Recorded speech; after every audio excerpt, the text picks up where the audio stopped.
ओम नमः शिवाय। हर हर महादेव। आज वैशाख माह की अमावस्या तिथि और रविवार है। भगवान श्री हरि विष्णु को अति प्रिय वैशाख के महीने में अमावस्या तिथि का विशेष महत्व माना गया है।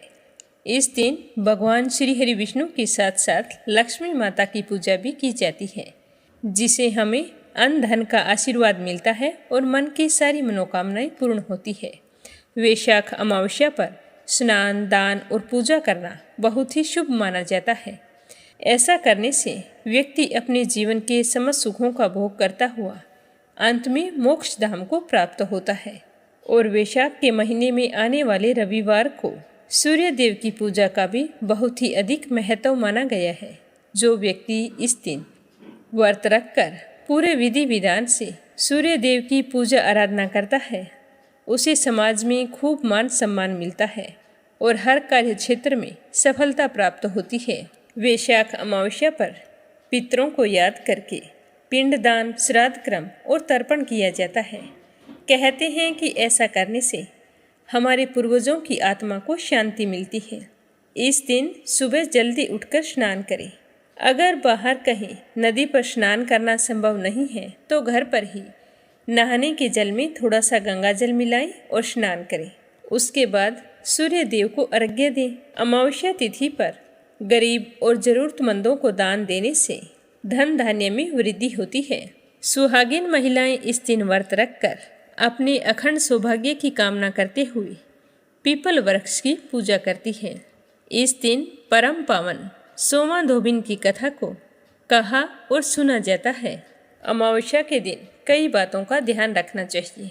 इस दिन महिलाओं को अपने बाल नहीं धोने चाहिए और ना ही कपड़े धोने चाहिए। पुरुषों को अपने बाल नहीं कटवाने चाहिए और दूसरे के घर दूध से बनी हुई चीज़ें भूलकर भी ग्रहण नहीं करनी चाहिए। अमावस्या के दिन नकारात्मक शक्तियों का वास होता है, तो व्यक्ति को रात के समय अकेले बाहर निकलने से बचना चाहिए और ना ही सुनसान इलाकों पर अकेले जाना चाहिए। कहते हैं कि जिसके ग्रह कमज़ोर होते हैं उन पर ये शक्तियाँ हावी हो जाती हैं, तो इस बात का ध्यान रखते हुए अपने घर पर ही रहकर श्री हरि विष्णु भगवान की पूजा करते रहें। और कोई कारणवश रात के समय कहीं जाना पड़ रहा है तो किसी को साथ लेकर जाएं। जितना हो सके अकेले जाने से बचना चाहिए। तो अब अपने सुनते हैं आज की कथा। हमेशा की तरह पहले अपने सुनेंगे एक छोटी सी कहानी गणेश जी भगवान की। बोलो गणेश गजानन की जय हो। एक समय की बात है। एक तालाब में एक मेंढक और एक मेंढकी रहा करते थे। मेंढकी हमेशा सुबह जल्दी उठती और तालाब से बाहर आकर पाल पर बैठ जाती और सवा पहर दिन चढ़ने तक गणेश जी की पूजा किया करती थी। मेंढकी का इस तरह गणेश जी की पूजा करना मेंढक को बिल्कुल भी अच्छा नहीं लगता था। वह कहता कि कौन है गणेश जी, मैं तो किसी गणेश जी को नहीं मानता हूँ। गार खाती है ना मिट्टी खाती है, भूखी प्यासी पाल पर बैठी रहती है। मुझे देखो कितना हट्टा कट्टा हूँ, कोई विनायक जी की पूजा नहीं करता हूँ।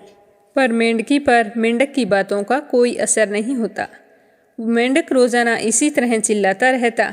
तो यह सुनते सुनते एक दिन गणेश जी भगवान नाराज हो गए और गणेश जी की माया से उसी तालाब पर राजा की एक दासी पानी भरने के लिए आती है और घड़े में जैसे ही पानी भरती है तो मेंढक और मेंढकी पानी के साथ उस घड़े में चले जाते हैं।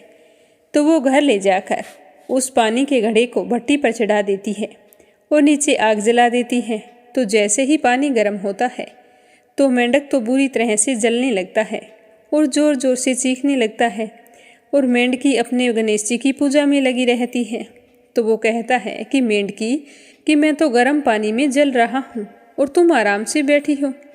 तो वो बोली, नहीं, मैं तो बिल्कुल नहीं जल रही, मुझे तो ठंडी ठंडी हवा आ रही है। तो मेंढक कहने लगा, कैसी बातें कर रही हो, घड़े के अंदर पानी उबल रहा है और तुम कह रही हो कि मुझे तो ठंडी हवा आ रही है। तो मेंढकी कहने लगी कि मैं तो गणेश जी की पूजा करती हूँ और गणेश जी भगवान मेरी रक्षा करते हैं। तो यह सुनकर मेंढक कहने लगा कि आज तू तेरे गणेश जी का ध्यान कर, हम इस मुसीबत से छूट जाएं, हमारी जान बच जाए। फिर आज के बाद मैं भी तुम्हारे साथ रोजाना सवा पहर दिन चढ़ने तक गणेश जी की पूजा किया करूँगा। तब तक कुछ नहीं खाऊंगा। पूजा करने के बाद ही गार मिट्टी खाया करूंगा। तो मेंढक के कहने पर मेंढकी ने मन ही मन गणेश जी का स्मरण किया। तो गणेश जी की माया से वहाँ 2 सांड लड़ते हुए आए और उस मटके से टकरा गए। मटका फूट गया और मेंढक मेंढकी बाहर निकलकर तालाब में पहुँच गई। अब मेंढक को गणेश जी की माया समझ में आ गई। अब वो भी रोजाना मेंढकी के साथ 1.25 पहर दिन चढ़ने तक तालाब की पाल पर बैठकर गणेश जी भगवान की पूजा अर्चना किया करता था। हे गणेश जी महाराज, जैसे आपने मेंढक मेंढकी की रक्षा की, वैसे ही हमारी और हमारे परिवार की रक्षा करना। सुख समृद्धि सुख सौभाग्य बनाए रखना। बोलो गणेश जी महाराज की जय हो। अब सुनते हैं दूसरी कहानी, ग्रहों के राजा हमारे प्रत्यक्ष देवता सूर्य देव की कहानी। बोलो सूर्य नारायण की जय हो। पुराने समय की बात है, एक बुढ़िया रहती थी। वह नियमित रूप से रविवार का व्रत किया करती थी। रविवार के दिन सूर्योदय से पहले उठती, स्नान आदि से निवृत्त होकर अपने घर के आंगन को गाय के गोबर से लीपकर स्वच्छ किया करती थी। उसके बाद सूर्य भगवान की पूजा करते हुए रविवार का व्रत रखती। व्रत कथा सुनकर सूर्य भगवान को अर्घ्य देती। फिर पूरा दिन सूर्य देवता का स्मरण करते हुए दिन व्यतीत करती और शाम को एक ही समय भोजन करती थी। भोजन में वो कभी नमक नहीं खाती थी। इस तरह पूरे श्रद्धा भाव से सूर्य देवता की पूजा और व्रत किया करती थी। भगवान सूर्य देव भी उसके भक्ति भाव से बहुत ही प्रसन्न थे। बुढ़िया को किसी भी तरह की कोई चिंता नहीं थी। उसके घर में धन धान्य सब कुछ था। तो उस बुढ़िया को सुखी देखकर उसके पड़ोसन उससे बहुत ही जलती थी। बुढ़िया के गाय नहीं थी, तो वह बुढ़िया उस पड़ोसन के घर से ही गाय का गोबर लाकर अपने आंगन को लीपा करती थी। तो पड़ोसन सोचने लगी कि अगर बुढ़िया को गाय का गोबर ना मिले तो यह आंगन कैसे लीपेगी, और आंगन नहीं लीप पाएगी तो रविवार का व्रत और पूजा पाठ कैसे करेगी। मैं ऐसा करती हूँ, शनिवार के दिन शाम को ही गाय को घर के अंदर बांध लूँगी, फिर देखती हूँ कि बुढ़िया गाय का गोबर कहाँ से लाती है। तो पड़ोसन ने जैसा सोचा था वैसा ही किया। शनिवार के दिन शाम को गाय को घर के अंदर बांध लिया। अब दूसरे दिन रविवार को वह बुढ़िया जल्दी उठी, उठकर स्नान किया और फिर गाय का गोबर लेने के लिए घर से बाहर निकली तो देखा कि पड़ोसन की गाय भी नहीं थी वहाँ पर। तो यह देखकर बुढ़िया बड़ी ही परेशान हुई। सोचने लगी कि अब मैं क्या करूँगी, आंगन कैसे लीपूंगी। अगर आंगन नहीं लीप सकी तो सूर्य भगवान को भोग कैसे लगाऊंगी। तो इसी तरह विचार करते हुए बुढ़िया ने सारा दिन गुजार दिया। ना आंगन लीप सकी, ना भगवान को भोग लगाया और ना स्वयं भोजन किया। सूर्यास्त हो गया। उदास हुई बुढ़िया भूखी प्यासी सो गई। और रात्रि में सूर्य देव ने उस बुढ़िया को सपने में दर्शन दिए और पूछा कि बूढ़ी माई, आज मुझे भोग नहीं लगाया, क्या कारण है। तो बुढ़िया बड़े ही दीन स्वरों में कहने लगी कि भगवान, आज मुझे गाय का गोबर नहीं मिला तो मैं आंगन नहीं लीप सकी, और आंगन नहीं लीप पाने के कारण मैं आपका व्रत और पूजा पाठ भी नहीं कर सकी। हे सूर्य देव, मुझे क्षमा कर दीजिए। तो सूर्य भगवान ने अपनी अनन्य भक्त बुढ़िया की परेशानी का कारण जानकर उसके सारे दुखों को दूर करते हुए कहा कि हे माता, तुम प्रत्येक रविवार को मेरी पूजा और व्रत करती हो। मैं तुमसे बहुत ही प्रसन्न हूँ। तुम्हें मुझसे माफ़ी मांगने की कोई ज़रूरत नहीं है। मैं तुम्हें ऐसी गाय का आशीर्वाद देता हूँ जिसके आने से तुम्हारा घर धन धान्य से भर जाएगा और तुम्हारी सारी मनोकामनाएं पूर्ण होंगी, क्योंकि मैं रविवार के व्रत करने व कथा सुनने वालों की सारी इच्छाएं पूर्ण करता हूँ। तो सपने में ऐसा कहकर सूर्य देवता अंतर्ध्यान हो गए। प्रातःकाल हुई, बुढ़िया की आंख खुली तो देखा घर के आंगन में बहुत ही सुंदर सी गाय और बछड़ा खड़ा था। तो यह देखकर वह बहुत ही हैरान हुई, साथ ही खुश भी हुई। जल्दी से खड़ी हुई और गाय को आंगन में लाकर बांध दिया। जल्दी से लाकर चारा खिलाया, फिर उसका दूध निकाला तो गाय ने बाल्टी भरकर दूध दिया। तभी उसके पड़ोसन ने देखा कि बुढ़िया के आंगन में बहुत ही सुंदर सी गाय और बछड़ा बंधा है। तो वह तो और भी अधिक जलने लगी कि पता नहीं यह बुढ़िया गाय कहाँ से लेकर आई है। तभी पड़ोसन ने देखा कि गाय ने तो सोने का गोबर किया है। तो सोने का गोबर देखकर पड़ोसन की आंखें तो फटी की फटी रह गई। अब पड़ोसन देखने लगी, बुढ़िया कहीं दिखाई नहीं दी। तो वह जल्दी से अपने घर गई और अपनी गाय का गोबर उठाया और पड़ोसन के घर जाकर उस गोबर को रख आई और सोने का गोबर अपने घर ले आई। अब वह रोजाना ऐसा ही करने लगी तो कुछ ही दिनों में पड़ोसन तो धनवान हो गई। गाय प्रतिदिन सूर्योदय से पूर्व जो गोबर करती वो सोने का किया करती थी और बुढ़िया के उठने से पहले ही पड़ोसन उस गोबर को उठाकर ले जाती थी। लेकिन बुढ़िया को सोने के गोबर के बारे में कुछ भी पता नहीं था। वह तो पहले की तरह ही पूरे श्रद्धा भाव से रविवार को भगवान सूर्यदेव का व्रत करती, कथा सुनती और घर के आंगन को गाय के गोबर से लीपकर स्वच्छ करती थी। लेकिन सूर्य भगवान को जब पड़ोसन की चालाकी का पता चला तो उन्होंने सोचा कि ये तो सही नहीं है, मुझे कुछ न कुछ करना होगा। तो शनिवार के दिन सूर्य देव ने जोर की आंधी चलाई। तो आंधी का प्रकोप देखकर बुढ़िया ने सोचा कि बछड़ा अभी छोटा है, ऐसा करती हूँ गाय और बछड़े को कमरे के अंदर बांध लेती हूँ। तो बुढ़िया ने गाय और बछड़े को अपने कमरे में बांध लिया और फिर सो गई। सुबह उठकर देखा कि गाय ने सोने का गोबर किया है।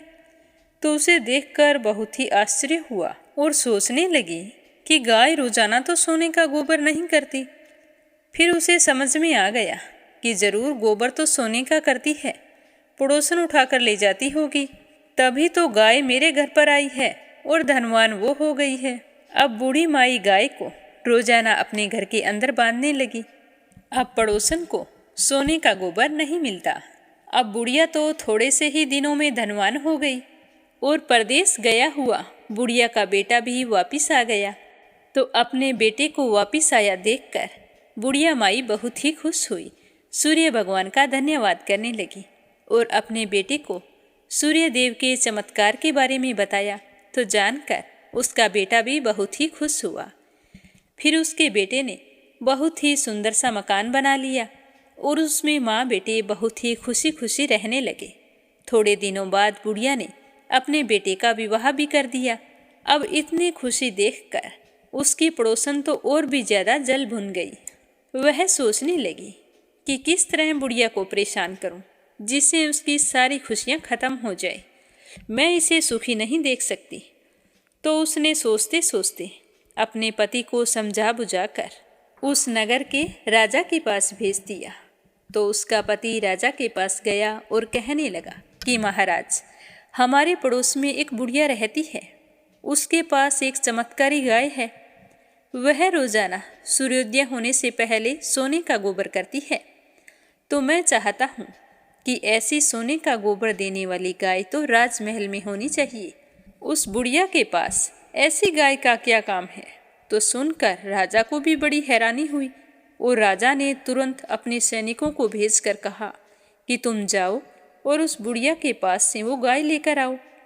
तो राजा का आदेश पाकर सैनिक बुढ़िया के घर गए। जैसे ही सैनिक उस बुढ़िया के घर पहुँचे तो उस समय बूढ़ी माई सूर्य भगवान को भोग लगाकर स्वयं भोजन करने बैठी थी।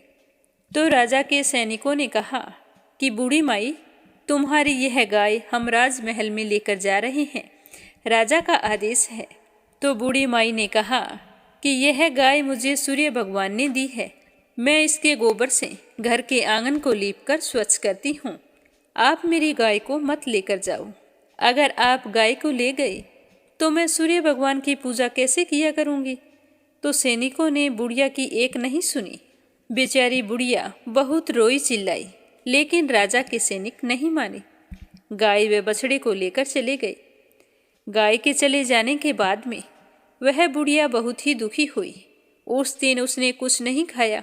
अपनी माँ को उदास देखकर उसका बेटा कहने लगा कि माँ, तुम इस तरह उदास मत हो, तुम भोजन कर लो, बीमार पड़ जाओगी। राजा के आदेश के आगे हम कुछ नहीं कर सकते। आप इतना ही सोच लो कि भगवान ने हमें इतने ही दिनों के लिए गाय दी थी। मैं आपके लिए एक और अच्छी सी गाय खरीद के ले आऊँगा। पर बुढ़िया माई कहने लगी कि वो गाय तो मेरे भगवान ने मुझे दी थी। इस तरह कहकर वो रोने लगी। रोते रोते भूखी प्यासी ही सो गई और सारी रात सूर्य भगवान से गाय व बछड़े को लौटाने के लिए प्रार्थना करती रही। उधर राजा गाय को देखकर बहुत ही खुश हुआ और एक सुंदर से कमरे के अंदर गाय को बंधवा दिया और सोचने लगा कि अब तो मैं माला माल हो जाऊंगा। यह सोचते हुए राजा सो गया, परंतु खुशी के मारे नींद नहीं आ रही थी। सुबह हुई तो उठते ही राजा जल्दी से अपने कक्ष से बाहर निकले, यह सोचते हुए कि जाकर देखता हूँ कि गाय के सोने का गोबर कैसा है। तो जैसे ही अपने कमरे का दरवाज़ा खोला तो बहुत ही बुरी तरह से दुर्गंध आ रही थी। राजा की समझ में नहीं आ रहा था कि यह सब कुछ क्या हो रहा है। तो राजा ने बाहर निकलकर गाय के कमरे की ओर देखा तो बाहर तक लीद पसरी हुई पड़ी थी और सारा राजमहल दुर्गंध से भर गया था। तो यह देखकर राजा को बहुत ही गुस्सा आया और उन्होंने अपने सैनिकों को आदेश दिया कि तुम जल्दी से जाओ और उस बुढ़िया को यहाँ लेकर आओ। तो सैनिक राजा का आदेश पाकर बुढ़िया के घर की ओर चल पड़े। जाकर देखा बुढ़िया तो घर के बाहर बैठी रो रही थी। तो उसे देखकर कहने लगे कि आपको राजा ने बुलाया है, हमारे साथ चलो। तो वह बुढ़िया उन सैनिकों के साथ चल पड़ी। जैसे ही राज दरबार में पहुंची तो हाथ जोड़कर राजा को प्रणाम किया और आंसू बहाती रही। तो राजा ने पूछा कि हे बुढ़िया, मैंने तो सुना था कि यह गाय तुम्हारे घर सोने का गोबर किया करती थी, क्या तुम जादू टोने करती हो? तो वह बुढ़िया कहने लगी कि नहीं महाराज, मैं ऐसा कुछ नहीं करती हूँ। मैं तो सूर्य देव का व्रत रखती हूँ और उन्हीं की पूजा पाठ करती हूँ। मेरे पास गाय नहीं थी तो मैं पड़ोसन की गाय का गोबर ले जाकर अपने घर का आंगन लीपती थी और फिर सूर्य देव की पूजा करती थी। लेकिन पड़ोसन ने अपनी गाय का गोबर मुझे नहीं ले जाने दिया, तो मैं एक रविवार के दिन सूर्य भगवान की पूजा नहीं कर सकी। तो सूर्य भगवान ने प्रसन्न होकर यह गाय मुझे उपहार में दी है। हाँ महाराज, मेरे यहाँ यह सूर्य उदय होने से पहले का गोबर सोने का करती है। तो राजा कहने लगे कि मेरा तो सारा राजमहल लीद से भरा पड़ा है और बुरी तरह से दुर्गंध आ रही है। तो बुढ़िया ने कहा कि महाराज, इस विषय में मुझे कुछ नहीं पता, मैंने आपसे जो कुछ कहा है वह सब कुछ सच है। तो राजा को समझ में आ गया कि यह सब सूर्य देव का प्रकोप है। फिर राजा ने सैनिकों को भेजकर बुढ़िया के पड़ोसन और उसके पति को बुलाया। फिर उन दोनों को उनकी दुष्टता के लिए दंड दिया और बुढ़िया माई से अपनी गलती के लिए क्षमा मांगी। फिर गाय और बछड़े के साथ बूढ़ी माई को खूब सारा धन देकर विदा किया। फिर राजा ने पूरे राज्य में घोषणा करवाई कि सारे स्त्री पुरुष रविवार के व्रत किया करें। रविवार का व्रत करने से सभी लोगों के घर धन धान्य से भर गए, चारों ओर खुशहाली छा गई, सभी लोगों के शारीरिक कष्ट दूर हो गए। राज्य में सारे स्त्री पुरुष सुखपूर्वक जीवन यापन करने लगे। बोलो सूर्य भगवान की जय हो। एक समय की बात है, किसी गांव में एक औरत अपने बेटे और बहू के साथ रहती थी। कार्तिक का महीना आया तो सुबह सुबह उस लड़के की माँ गंगा स्नान के लिए जा रही थी। तो बहू से कहकर गई कि मेरे बेटे को सुबह रोटी दे देना, मुझे आते आते देर हो जाएगी। तो उसकी बहू कहने लगी कि ठीक है माँ जी, आप आराम से जाओ, मैं रोटी दे दूँगी। सुबह बेटा उठा तो उठते ही कहने लगा कि माँ मुझे रोटी दो। कहाँ हो माँ, मुझे भूख लगी है, रोटी दे दो। तो यह सुनकर उसकी पत्नी आई और कहने लगी कि ना तो तुम्हारी माँ यहाँ पर है और ना ही रोटी है, कुछ कमा कर लाओगे तो ही मैं रोटी दूंगी। सुबह उठते हो, ना कोई काम करते हो, ना पूजा पाठ करते हो, बस आँख खुलते ही आपको तो रोटी की याद आती है। तो वह अपनी पत्नी से कहने लगा कि मैं तो कमाना नहीं जानता हूँ। लेकिन उसकी बहू जिद पर अड़ी रही कि कमाई तो तुम्हें करनी ही पड़ेगी। तो वो कहने लगा कि अच्छा तुम ऐसा करो, आज मुझे 4 रोटी बना दो, आज मैं कमाई करके लाऊंगा, मुझ पर विश्वास रखो। तो उसकी पत्नी ने अपने पति की बात पर विश्वास करके उसे 4 रोटी बना दी तो उसने रोटी खाई नहीं, साथ लेकर चल पड़ा। चलते चलते वह कुएं की मुंडेर पर जाकर बैठ गया और भगवान को याद करने लगा। कहने लगा कि हे राम, मैं कमाना नहीं जानता हूँ। भगवान उसकी बात सुनकर ब्राह्मण का भेष बनाकर आए और कहने लगे कि तुम इतने उदास क्यों बैठे हो? तो वह बोला कि मेरी पत्नी ने कहा है कि जब तुम कमाना जानोगे और कमाकर लाओगे तभी रोटी मिलेगी, पर मैं तो कमाना नहीं जानता हूँ। ब्राह्मण के रूप में आए भगवान बोले कि कमाना तो मैं भी नहीं जानता हूँ, लेकिन मैं 8 वारों के नाम जानता हूँ, इससे तुम्हारा घर अन्न धन से भर जाएगा। तो उस ब्राह्मण की बात सुनकर वह लड़का बहुत ही खुश हुआ और कहने लगा कि मुझे क्या करना होगा? तो भगवान ने कहा कि तुम चावल के दाने ले लेना और पानी की घंटी लेना। जो बर्तन ढके हुए हैं उनका मुंह खोल देना और जो बर्तन उल्टे पड़े हैं उन्हें सीधा कर देना। इस तरह सारी बात बताकर भगवान के रूप में आए ब्राह्मण ने कथा कहनी शुरू की और वह श्रद्धा भाव से सुनने लगा कि रविवार, सोमवार, मंगलवार, बुधवार, बृहस्पतिवार, शुक्रवार, शनिवार 8 वारों का आसरा भरियो पीहर सासरा। इसके बाद उसके घर में अटूट भंडार होते चले गए। जब वह घर पहुंचा तो उसकी पत्नी ने पूछा कि क्या लाए हो? तो उसने कहा कि 8 वारों का नाम लाया हूँ। तो उसकी पत्नी सोचने लगी कि चलो कुछ ना कुछ तो लेकर आया, वरना सोने और खाने के अलावा कोई चीज़ का ध्यान नहीं था। तो उसका पति अपनी पत्नी से कहने लगा कि जाओ चावल के दाने और पानी की घंटी लाओ। जो औंधे मुंह पड़े हैं उन्हें सीधा कर दो, जो बर्तन ढके हुए हैं उनका मुख खोल दो। तो उसकी पत्नी जाकर चावल ले आई और पानी की घंटी लाई। जो बर्तन औंधे पड़े थे उन्हें सीधा कर दिया, जिन पर ढक लगा था उनका ढक उतार कर रख दिया। फिर पति कहानी कहने लगा, पत्नी सुनने लगी कि रविवार, सोमवार, मंगलवार, बुधवार, गुरुवार, शुक्रवार, शनिवार 8 वारों का आसरा भरियो पीहर सासरा। तो इस तरह कथा सुनने से उनका घर अन्न धन से भर गया। एक दिन वह अपनी पत्नी से कहने लगा कि मैं अपनी बेटी से मिलने जा रहा हूँ। तो उसकी पत्नी ने उसके लिए जल्दी से खाना बना दिया। तो वह फटे से कपड़े पहनकर अपनी बेटी से मिलने के लिए चला गया। जैसे ही बेटी के यहाँ गया तो बच्चे कहने लगे कि माँ, नाना आए हैं, नाना आए हैं। तो उन बच्चों की माँ बोली कि नाना क्या आए हैं? 2 वक्त की मुफ्त की रोटियां तोड़ने आई हैं। तो यह बात जब उसके पिताजी ने सुनी तो बेचारा सोचने लगा कि गरीबी सब कुछ कहला देती है। तो उसका पिताजी अपनी बेटी के पास जाकर उससे कहने लगा कि बेटी, मुझसे 8 वारों की कहानी सुन लो। तो बेटी ने जवाब दिया कि पिताजी, मैं भोजन कर रही हूँ और मेरा मुख जूठा है, मैं तुम्हारी कहानी नहीं सुन सकती।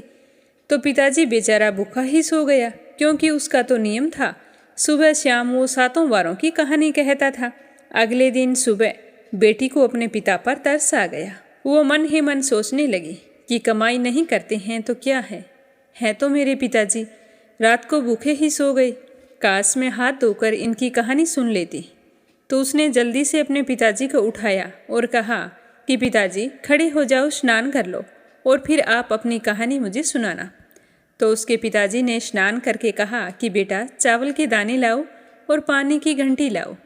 जो बर्तन औंधे मुंह पड़े हैं उन्हें सीधा कर दो, जो ढके हुए हैं उनका मुंह खोल दो।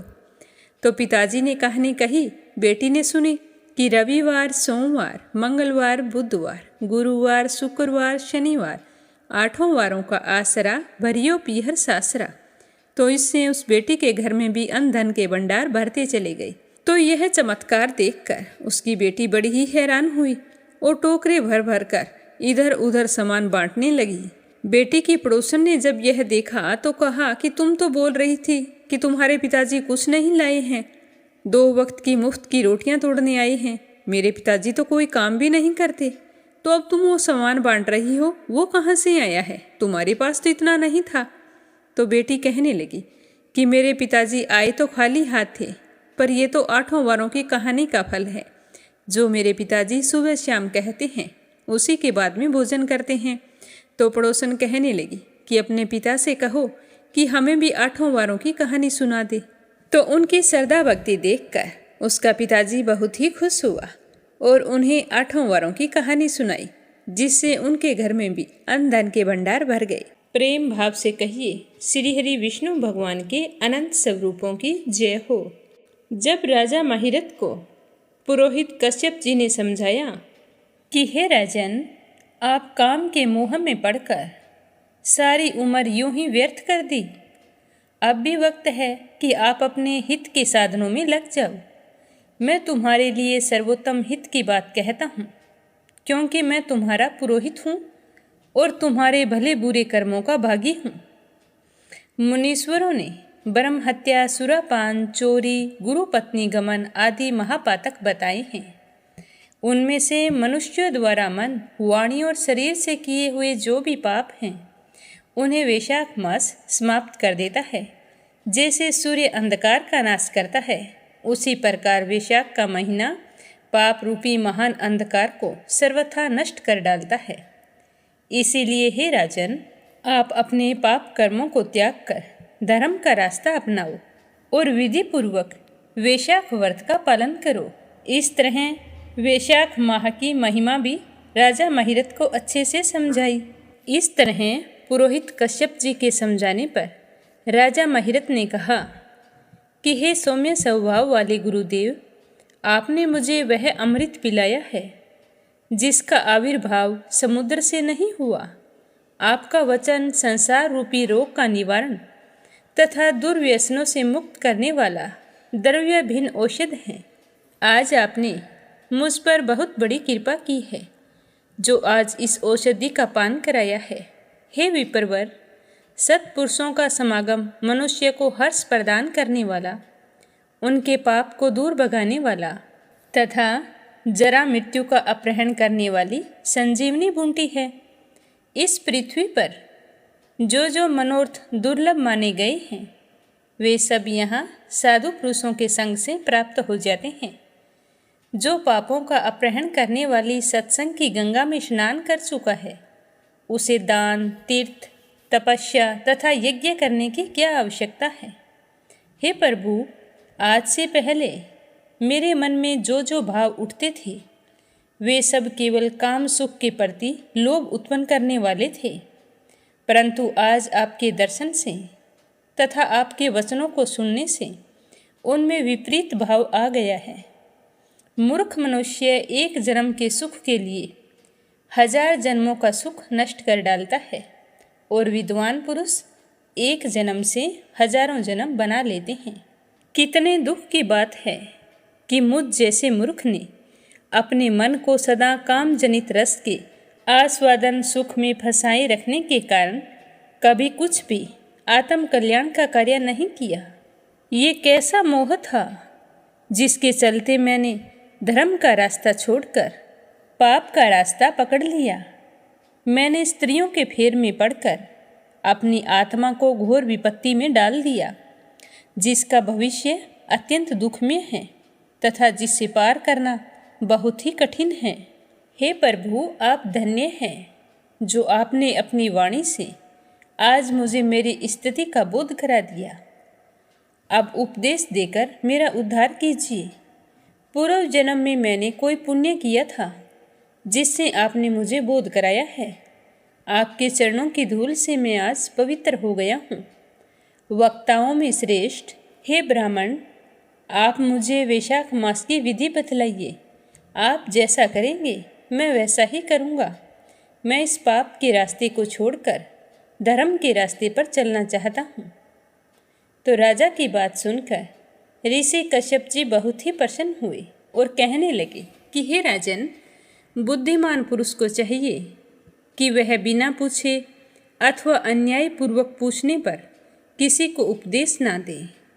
लोक में जानते हुए भी जड़वत अनजान की भांति आचरण करे, परंतु विद्वानों में शिष्यों, पुत्रों तथा श्रद्धालु पुरुषों को उनके हित की बात कृपापूर्वक बिना पूछे बतानी चाहिए। हे राजन, इस समय तुम्हारा मन धर्म में स्थित हुआ है, तो यह देखकर मैं बहुत ही खुश हूँ, क्योंकि आपके बिना पूछे राय देने पर भी आप मेरे वचनों से सहमत हुए हैं। तो मैं आपको वैशाख स्नान के उत्तम व्रत का पालन करवाऊंगा। उसके बाद पुरोहित कश्यप जी ने राजा महिरथ से वैशाख मास में स्नान, दान तथा पूजन करवाया। शास्त्र में वैशाख स्नान की जैसी विधि उन्होंने देखी थी, उसका पूरे विधि विधान से पालन किया। राजा महिरथ ने भी गुरु की प्रेरणा से उस समय विधि पूर्वक सब नियमों का पालन किया तथा माधव मास का जो जो विधान उन्होंने बताया था वह सब आदर पूर्वक सुना और फिर प्रातःकाल स्नान करके पूरे भक्ति के साथ पाद्य और अर्घ्य देकर श्री हरि का पूजन किया तथा नैवेद्य का भोग लगाया। फिर कुछ समय बीतने पर राजा के ऊपर काल की दृष्टि पड़ी।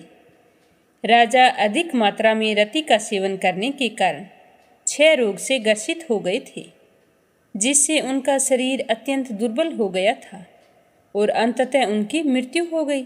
उस समय यमराज के दूत और भगवान विष्णु के दूत उसे लेने के लिए पहुँचे तो विष्णु दूतों ने देखा कि यमराज के दूत आए हुए हैं, तो उन्हें डांट लगाते हुए कहने लगे कि ये राजा धर्मात्मा है, इन पर हमारा हक है। और इस तरह डांट कर यमराज के दूतों को वहाँ से भगा दिया और फिर राजा महिरथ को विमान में बैठाकर बैकुंठ लोक में चले गए। वैशाख मास में प्रातःकाल स्नान करने से राजा का पातक नष्ट हो चुका था। भगवान विष्णु के दूत अत्यंत चतुर होते हैं। वे भगवान की आज्ञा के अनुसार राजा महिरथ को नरक मार्ग के निकट से लेकर जा रहे थे, तो जाते जाते राजा ने नरक में पकाए जाने के कारण बड़े ही दर्दनाक चीखने चिल्लाने की आवाज़ें सुनी। वो वे लोग थे जो नरक में पड़े थे, बुरी तरह से कराह रहे थे, क्योंकि उन्हें कड़ाहा में डालकर उठाया जा रहा था। तो उन पापियों का यह क्रुंदन बड़ा ही भयंकर था। उसे सुनकर राजा को बड़ा ही विस्मय हुआ। वे अत्यंत दुखी होकर दूतों से कहने लगे कि जीवों के कराहने की यह भयंकर आवाज़ क्यों सुनाई दे रही है, इसमें क्या कारण है? आप लोग सब बातें मुझे विस्तार से बताएं, तो आपकी बहुत कृपा होगी। तो राजा की बात सुनकर विष्णु दूत कहने लगे कि हे राजन, जिन प्राणियों ने धर्म की मर्यादा का परित्याग किया है, जो पापचारी एवं पुण्यहीन हैं, वे तामिस्तर आदि भयंकर नरकों में डाले गए हैं। पापी मनुष्य प्राण त्याग के पश्चात यमलोक के मार्ग में आकर भयानक दुख भोगते हैं।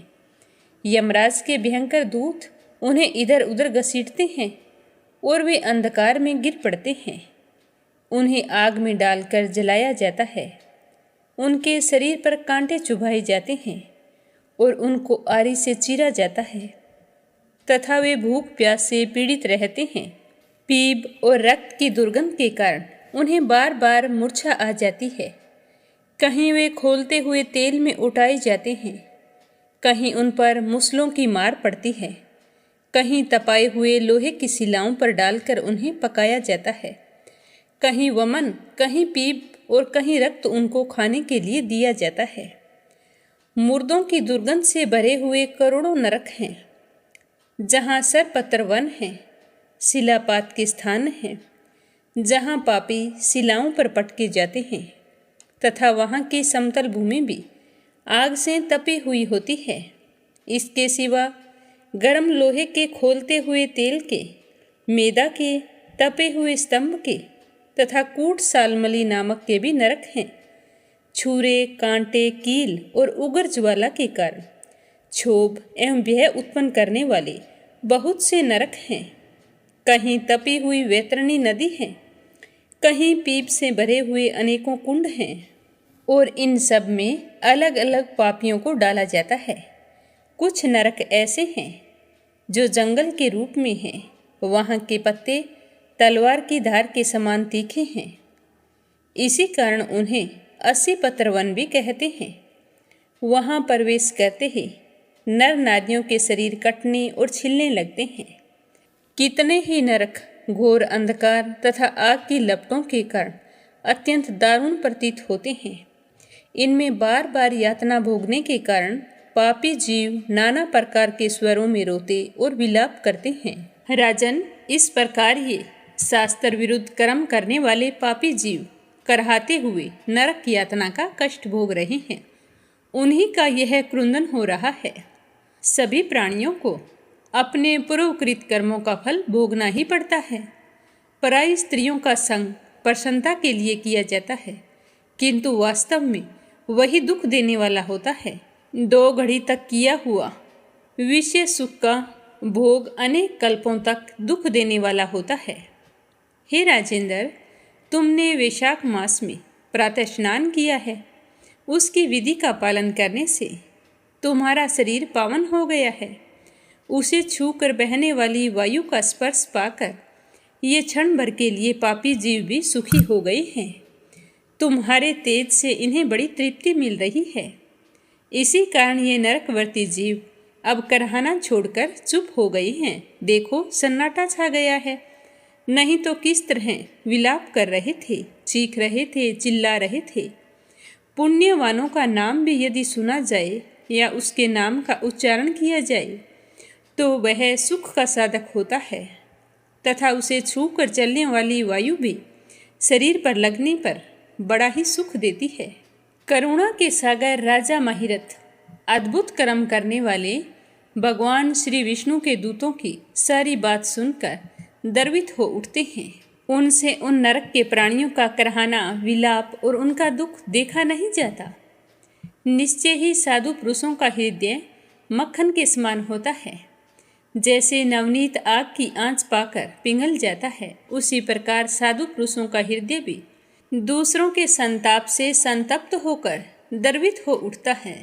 तो अत्यंत दुख से भरे हुए राजा ने दूतों से कहा कि हे विष्णु दूतों, मुझे इन्हें देखकर बड़ी ही व्यथा हो रही है।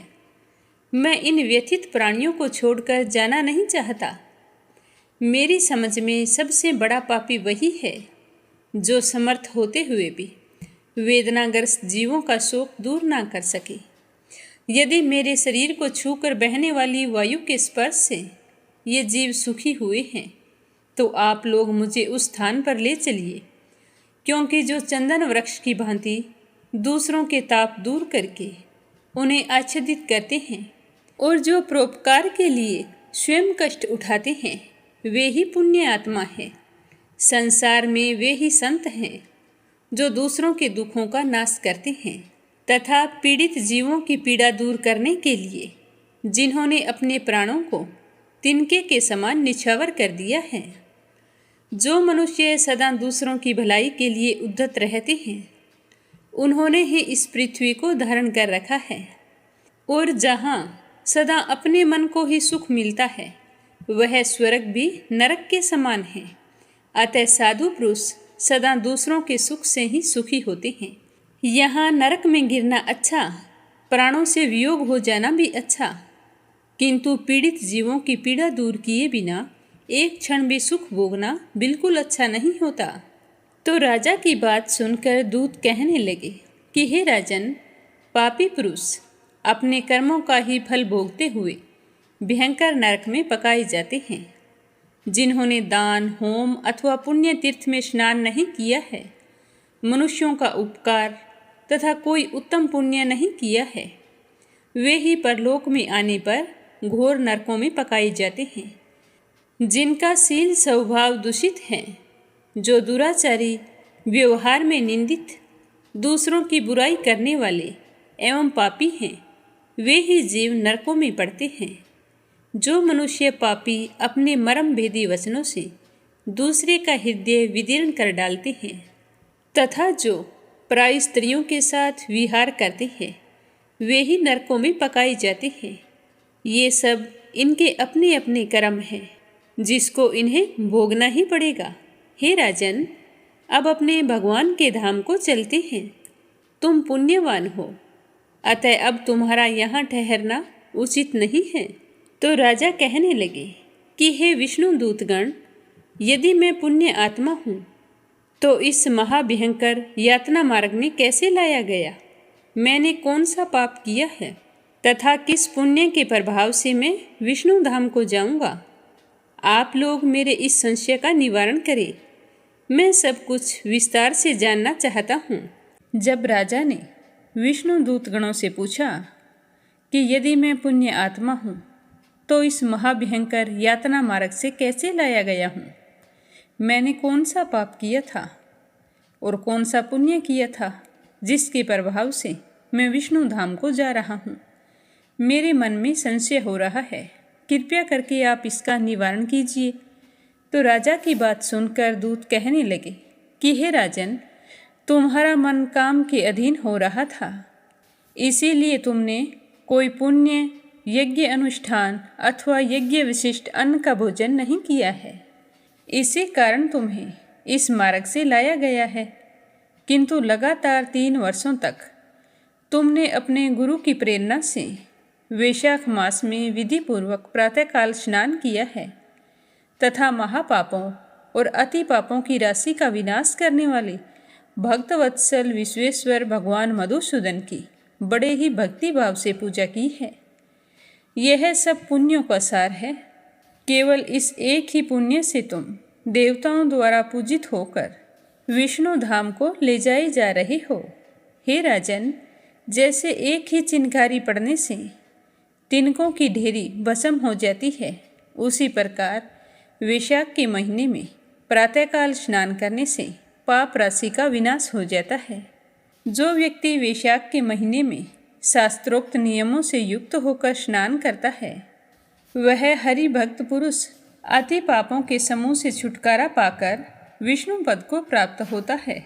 यह सुनकर दया का भाव रखने वाले राजा ने उन जीवों के शोक से पीड़ित हो भगवान श्री हरि विष्णु के दूतों से विनयपूर्वक कहा, साधु पुरुष प्राप्त हुए ऐश्वर्य का, गुणों का तथा पुण्य का यही फल मानते हैं कि इनके द्वारा कष्ट में पड़े हुए जीवों की रक्षा हो जाए।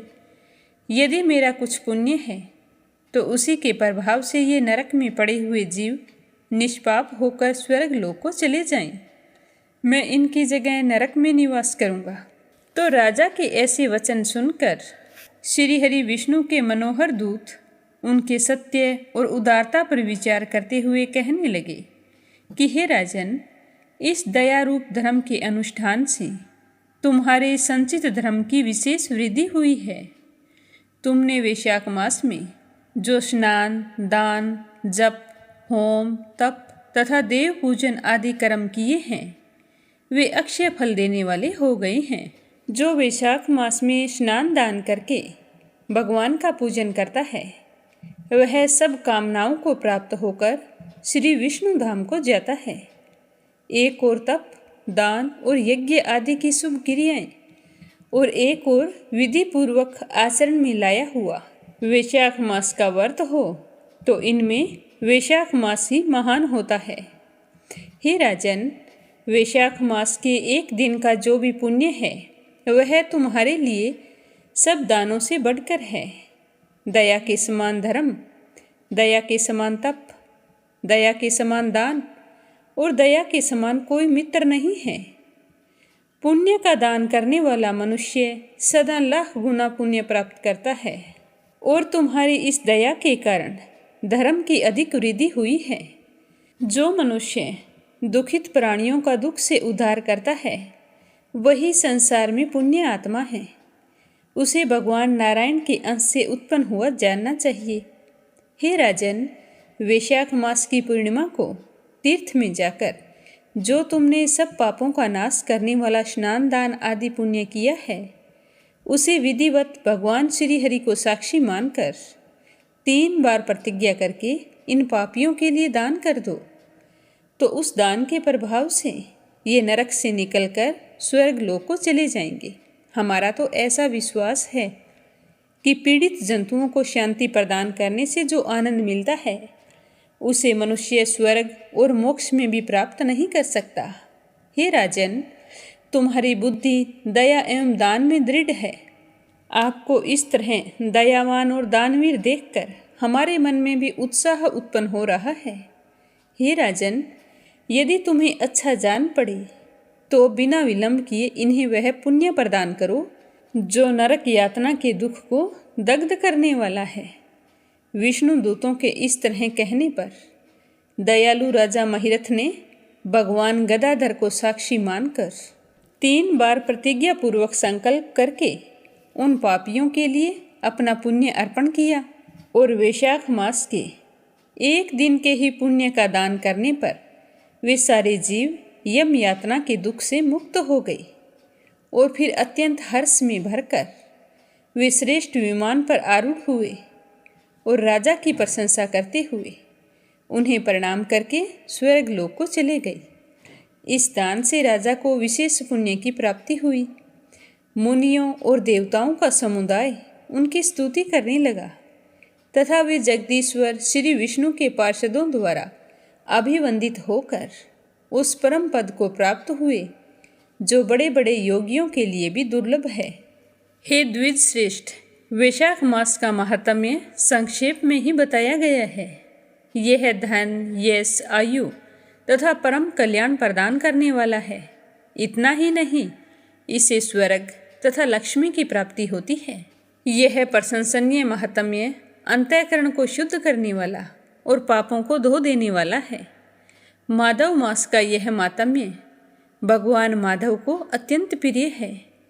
राजा महिरथ का चरित्र और हम दोनों का संवाद सुनने, पढ़ने तथा विधि पूर्वक अनुमोदन करने से मनुष्य को भगवान की भक्ति प्राप्त होती है, जिससे समस्त क्लेशों का नाश हो जाता है। सूत जी कहते हैं कि धर्मराज की यह बात सुनकर वह ब्राह्मण उन्हें प्रणाम करके चला गया। उसने भूतल पर प्रतिवर्ष स्वयं तो वैशाख स्नान की विधि का पालन किया ही, साथ साथ दूसरों से भी करवाया। यह ब्राह्मण और यम का संवाद मैंने आप लोगों से वैशाख मास के पुण्य में स्नान के प्रसंग में सुनाया है। सारे लोग एकाग्रचित होकर वैशाख मास के महात्म्य को सुनते हैं। वो सारे पापों से मुक्त होकर श्री विष्णु के परम पद को प्राप्त होते हैं। इसीलिए हर व्यक्ति को वैशाख के महीने सूर्योदय से पहले स्नान करके राजा महिरथ की पावन कथा को रोजाना नियम से सुनना चाहिए। बोलो विष्णु भगवान की जय हो।